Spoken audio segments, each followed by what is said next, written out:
Hello, everyone. We are back with another interesting episode. I'm Nishit, Head of Sales and Strategic Alliances for the JPAC region, and will be your host for this series.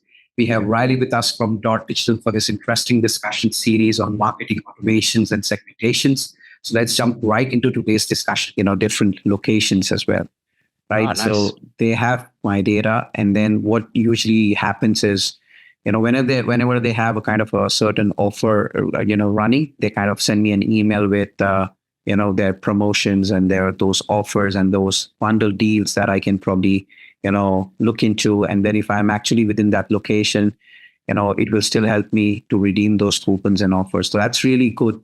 So probably I'm into one of their segmentations that they might have done in terms of, identifying me as a geographic based customer. And then, whenever I get those deals or coupons, I'll probably try and place those orders on their website as well when I'm in that region. So that really helps for a brand to increase, loyalty as well, right? Yeah, that's a great example. I think that makes such a difference. Particularly, like, it just made me think of when I've been shopping for new furniture. I often enjoy that sort of retargeting experience where different brands sort of try and Right. make advantage of the web behavior that they've been gathering on me, sort of knowing I'm in the market for different types of furniture, and can get targeted. Is it sort of living room furniture or bedroom, whatever.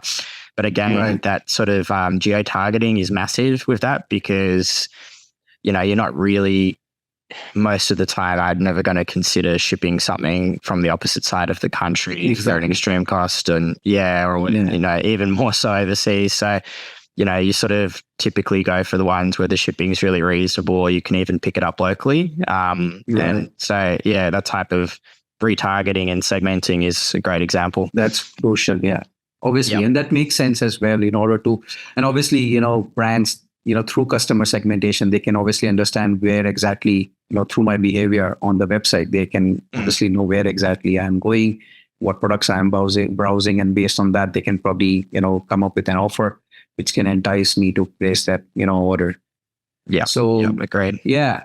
I mean, in terms of, let's say, how exactly, like, what are the examples of, how you can enable dynamic segmentations, right? And the advanced feature Dotdigital as a marketing automation tool offers to brands, which they can utilize in order to get their segmentation done right. Yeah. Good question.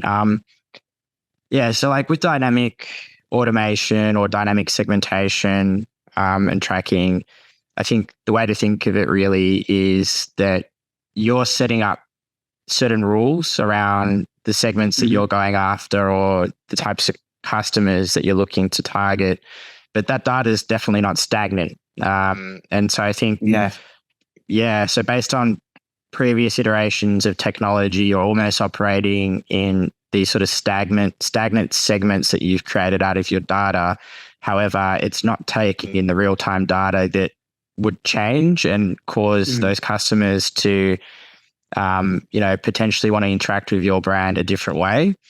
So when we talk about dynamic segmentation, it therefore applies across, the multi-channel aspect of how brands interact with customers today. So if you're receiving an email, for example, that email can be dynamic in terms of the content that it's offering around product recommendations or for that particular week to that particular customer, or based off of the weather attribution data that's coming in for that particular day, or based off the different browsing behavior that customer has been having, where they've suddenly potentially have transacted on one product that they'd been looking at for a while, but also have started looking at a bunch of adjacent products, and that data is therefore updating in real time. So there's a few different things that make that really easy to deal with today.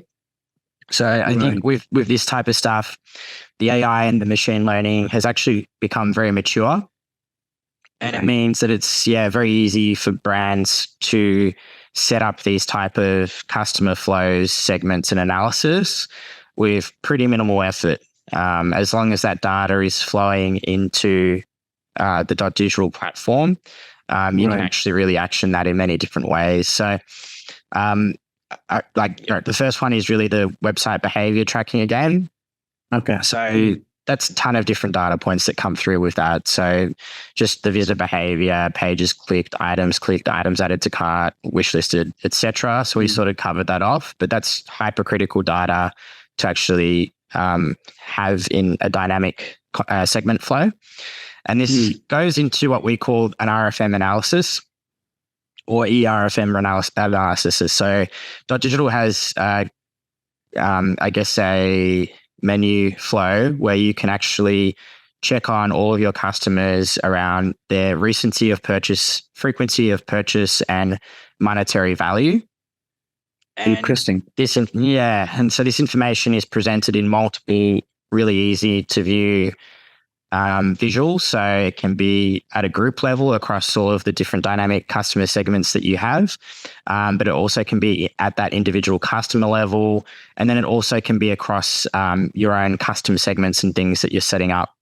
And so when we have that ERFM, we're actually also taking all of that website behavior tracking as well and putting it on top of that sort of transactional analysis. So as you can imagine, that's all really like a ton of moving data, and that really what's makes up the dynamic nature of that. And beyond that, it actually then therefore goes into a number of different sort of flow off points. So you can have things such as engagement scoring around the different customers and how they're interacting with you, such as dynamic segments set up to target low engagement or medium engagement or high engagement, and really thinking about things like if you have previously a champion sort of customer who's a huge advocate of your brand, they purchase very regularly, and then they haven't been purchasing at all, uncharacteristically, what would you be able to do differently to actually, bring them back into, your brand? So a great way to sort of take advantage of that.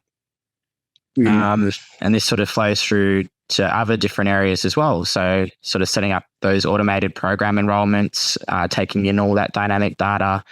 So you're actually sort of automating all aspects of different customer interactions with your brand.